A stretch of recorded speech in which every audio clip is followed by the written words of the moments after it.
राणा साहब। देखिए, अभी इशू ये है कि आईएमएफ के मुआहदे के बाद आपका जो ओवरऑल मल्टीलैटरल्स, बायलैटरल्स और फ्रेंडली ममालिक हैं, उनसे हमें तकरीबन वी आर एक्सपेक्टिंग इस फाइनेंशियल ईयर की जो हमने ऑलरेडी किसी हद तक सर्टन कर ली है इनफ्लोज, वो 31-32 अरब डॉलर की हैं, जिसके अंदर आपकी कमर्शियल बोरोइंग भी है, आप वर्ल्ड बैंक से है, एडीबी से है, और ममालिक और AIIB है, और बहुत सारे जो है। तो ऑलमोस्ट ये हमारी जो रिक्वायरमेंट है, जिसमें डेट रीपेमेंट है और फिर जो अंदाजन जो सर्कुलर डेट जो करंट अकाउंट डेफिसिट है, उसको ओवरऑल हमने कवर जरूर किया हुआ है। आगे आने वाले हफ्तों में जब इनफ्लोज आएंगी तो सूरत हाल जरूर बेहतर हो जाएगी। और देखें, रुपया अभी एक IMF के फौरन बाद हमें एक ऐसा नेचुरल डिजास्टर सामना करना पड़ रहा है, जिससे अब आप समझें कि तकरीबन 4 करोड़ की आबादी जो है वो मुतासिर हुई है, और 17 लाख जो घर हैं वो मस्मार हो गए हैं, आपकी क्रॉप सेट हुई हैं। तो उसकी वजह से जो है एक सेंटिमेंट जो है वो मेरे ख्याल से मार्केट का थोड़ा बहुत नेगेटिव जरूर हुआ है। इमरान खान साहब बार-बार क्यों कह रहे हैं कि मुल्क दिवालिया होने वाला है? राणा साहब, फिर इमरान खान साहब बार-बार क्यों कह रहे हैं कि मुल्क दिवालिया होने वाला है? अभी भी उन्होंने कहा है, बार-बार कह रहे हैं, जब मैं बताता हूं। जी, शायद उनकी यही प्लानिंग थी, या शायद उनकी ये ख्वाहिश है कि मुल्क इस तरफ चला जाए। मैं आपको सिर्फ एक्सप्लेन करना चाहता हूं कि इमरान खान की 3.5 साल की जो हुकूमत थी, उसने क्या किया। देखें, जो गैस का जो महकमा था या गैस का जो सेक्टर था, उसमें सर्कुलर डेट एग्जिस्ट नहीं करता था। 72 साल पाकिस्तान के जो है there was zero circular debt. जब वो छोड़ के गए तो 1400 अरब का सर्कुलर डेट छोड़ के गए, जिसका मतलब है कोई रिफॉर्म्स नहीं हुई। प्राइस जब इंक्रीज होनी थी वहां प्राइस इंक्रीज भी नहीं हुई, लॉसेस भी नहीं कम हुए, और 1400 अरब का तोहफा वो छोड़ के गए जो पहले नहीं एग्जिस्ट करता था। सर्कुलर डेट जो था वो 1100 अरब पे था, उसको वो 2500 अरब पे छोड़ के चले गए। कर्जों की अगर हम बात करें तो 20,000 अरब रुपए के कर्जे एड ऑन हुए पाकिस्तान के अंदर, जो कि 80% हैं पाकिस्तान की तारीख के कर्जे, उन्होंने इजाफा कर दिया। और अगर हम फिस्कल डेफिसिट, जिसकी अभी आपने चलाई भी, जो हमारे 5 साल थे, उसमें 7,000 अरब का 5 सालों में फिस्कल डेफिसिट हुआ। 5 सालों में उनके आखिरी साल 5600 अरब का फिस्कल डेफिसिट वो छोड़ के गए, तो मुल्क को खोखला करके गए। देखें, और फिर जहां से हमें रिलीफ मिलनी थी, जो बैलेंस ऑफ पेमेंट का क्राइसिस था, वो IMF के आपने प्रोग्राम में आना था तो वो हल होना था। उस प्रोग्राम को वो पिछले 1.25 साल डिले करते रहे। मिसाल के तौर पे 2 अगस्त 2021 में जो स्टेट बैंक ऑफ पाकिस्तान के रिजर्व्स थे वो 20 अरब डॉलर के ऊपर थे, और तब अगर इस आप IMF के प्रोग्राम को आगे लेके चलते, टाइमली 6, 7, 8 रिव्यू कर लेते, तो शायद इतनी बुरी हालात ना होते मईशत के। क्योंकि वो ताखीर का जो है वो वजह बनी, और उस ताखीर के अंदर ताखीर की क्यों वजह बनी? क्योंकि आप सर्कुलर डेट एक्यूमुलेट कर रहे थे, गैस सेक्टर में डेट एक्यूमुलेट कर रहे थे, फिस्कल डेफिसिट कर रहे थे, आप एक हैवॉक मचा रहे थे इकोनॉमिक पॉलिसी का। तो वो हमें 4 महीने में करेक्शन लानी पड़ी। जो करेक्शन हम लेके आए उससे हमें पॉलिटिकल, हमारे जरूर पैर जले, हमने अनपॉपुलर फैसले किए, लेकिन मुल्क को दिवालियेपन से बचा लिया।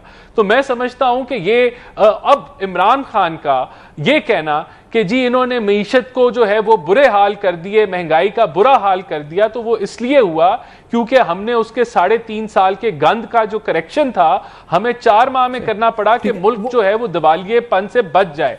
तो वो सजा जो है वो अवाम ने भी भुगती, वो सियासी तौर पे हमारी जमातों ने भी भुगती, इस हुकूमत ने भी भुगती, लेकिन मुल्क दिवालियेपन से बच गया। अभी वो पॉलिटिकल इंस्टेबिलिटी बनाए खड़े हैं। एक आखिरी पॉइंट, अब वो पॉलिटिकल इंस्टेबिलिटी बनाए खड़े हैं और वो कहते हैं कि ये पॉलिटिकल इंस्टेबिलिटी अगर रहेगी तो मईशत नहीं ठीक होगी। बना वो खुद रहे पॉलिटिकल इंस्टेबिलिटी और कहते हैं इलेक्शन कराओ और ये करो और वो करो, अब वो बदमाशी पे उतर आए। जी साहब, ये क्या हो रहा है और क्यों हो रहा है? देखें इन्होंने किया क्या कि मैं बताता हूं। देखें, सबसे पहले तो जो IMF को KPK की हुकूमत ने खत लिखा जी, और जिस तरीके से वो ऑडियो लीक्स हुई और पता चला कि किस तरह एक साजिश की जा रही थी, जानते बूझते हुए कि पाकिस्तान की रियासत को नुकसान पहुंचाया जाए और फिर ये भुगतें, ये जो PDM की हुकूमत है, वो बहुत बड़ी साजिश थी। फिर उसके बाद आपने देखा कि इनके मेंबरान ने पब्लिकली अपील की कि कोई फ्लड रिलीफ के अंदर पैसे ना भेजे। देखें, वो भी दुश्मनी हमारे साथ नहीं हो रही थी, वो जो पैसे थे वो फ्लड अफेक्टीज के लिए थे, लेकिन इस तरीके से डिस्करेज करना उस वक्त जब मुल्क डूब रहा हो और नेशनल यूनिटी ना क्रिएट करना नहायत ही अफसोसनाक और घटिया तर्ज की सियासत थी। और फिर अभी ये जो यूएन के जनरल सेक्रेटरी साहब आए, उन्होंने टैग करके ट्विटर के ऊपर 2014 की इंडिया की तस्वीर जिसमें यूके एड की बोरी मार्केट में बिक रही थी, उसके ऊपर पीटीआई के एमएनए और उनके ट्रोल्स ने बकायदा एक कैंपेन की टैग करके यूएन जनरल सेक्रेटरी को कि इनको पाकिस्तान को एड मत दो, ये चोरी हो जाएगी। मैं समझता हूं कि इससे ज्यादा फजूल और घटिया सियासत मैंने कभी नहीं देखी कि मुल्क डूब रहा है, आप अपनी सियासत को साइड पे रखें, इस वक्त यकजहत हो जाएं और मिलके मुल्क को जो है इस मुश्किल वक्त से निकालें, एक जॉइंट एफर्ट हो। लेकिन हमने जब मिसाक जमहूरियत की बात की ऑपोजिशन में, तब भी वो इंटरेस्टेड नहीं थे। आज हम हुकूमत में हैं, हम मिसाक मईशत की बात करते हैं, वो आज भी इंटरेस्टेड नहीं है। वो किस चीज में इंटरेस्टेड हैं? वो मजहब को एज अ सियासी कार्ड इस्तेमाल करने के लिए, वो मुल्क को तकसीम करने के लिए, और इस वक्त जो है वो ये कहने में इंटरेस्टेड है कि मैं बड़ा खतरनाक हूं और मैं और खतरनाक साबित होऊंगा। तो मैं समझता हूं कि ये नेगेटिविटी, ये नेगेटिव एक कहना कि मैं खतरनाक हूं सियासतदान के लिए वैसे ही बड़ा शर्मनाक है कि आप एक नेगेटिव अपना इमेज क्रिएट कर रहे हैं। मैं बताता हूं, देखें, सबसे पहले तो जो आईएमएफ को केपीके की हुकूमत ने खत लिखा जी, और जिस तरीके से वो ऑडियो लीक्स हुई और पता चला कि किस तरह एक साजिश की जा रही थी जानते बूझते हुए कि पाकिस्तान की रियासत को नुकसान पहुंचाया जाए और फिर ये भुगतें, ये जो पीडीएम की हुकूमत है, वो बहुत बड़ी साजिश थी।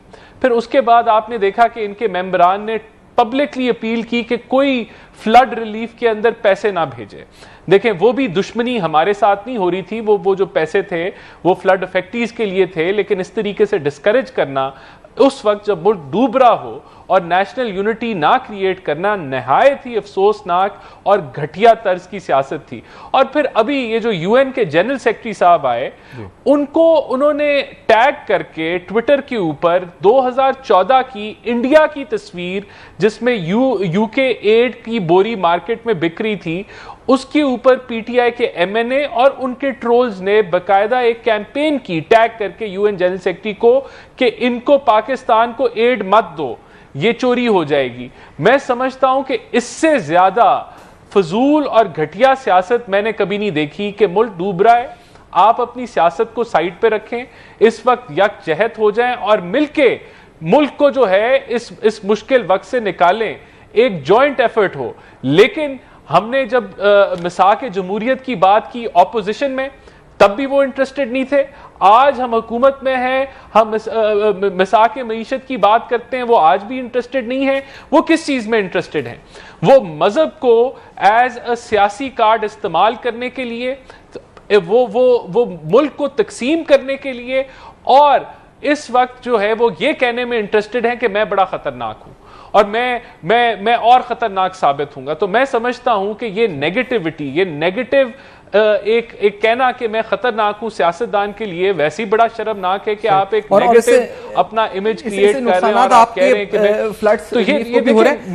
मैं राणा साहब आगे जाते हैं, एक ब्रेक के बाद आप ही की तरफ आता हूं और इस बात को मुकर करते हैं जो आप कह रहे हैं, और साथ साथ आगे का लहमल उनकी तरफ से यही है, लग ये रहा है कि वो सितंबर के एंड में या कोई लॉन्ग मार्च या इस तरह का इरादा रखते हैं, तो गवर्नमेंट की तैयारियां क्या होंगी, माशी सूरत हाल आज यहाँ ऐसी क्यों है, ये भी सवाल जरूर उठाएंगे। क्या खुद इसके जिम्मेदार वही हैं जो आज बार बार दिवालिया की तकरार कर रहे हैं? इस ब्रेक के बाद हमारे साथ वेलकम बैक। आप देख रहे हैं बेनकाब। ये वो आटे की थैली, अब आपको दिखाएंगे भी हम आपको थोड़ी देर में कि क्या इस वक्त सूरत हाल है जिस तरह से प्रोपेगेंडा किया जा रहा है। राणा एहसान साहब, आप बात कर रहे थे ये क्यों हो रहा है प्रोपेगेंडा, कितना नुकसान इससे हो रहा है, और आखिरकार चाह क्या रहे हैं, ये क्या चाह रहे हैं आखिरकार, आपको क्या लगता है?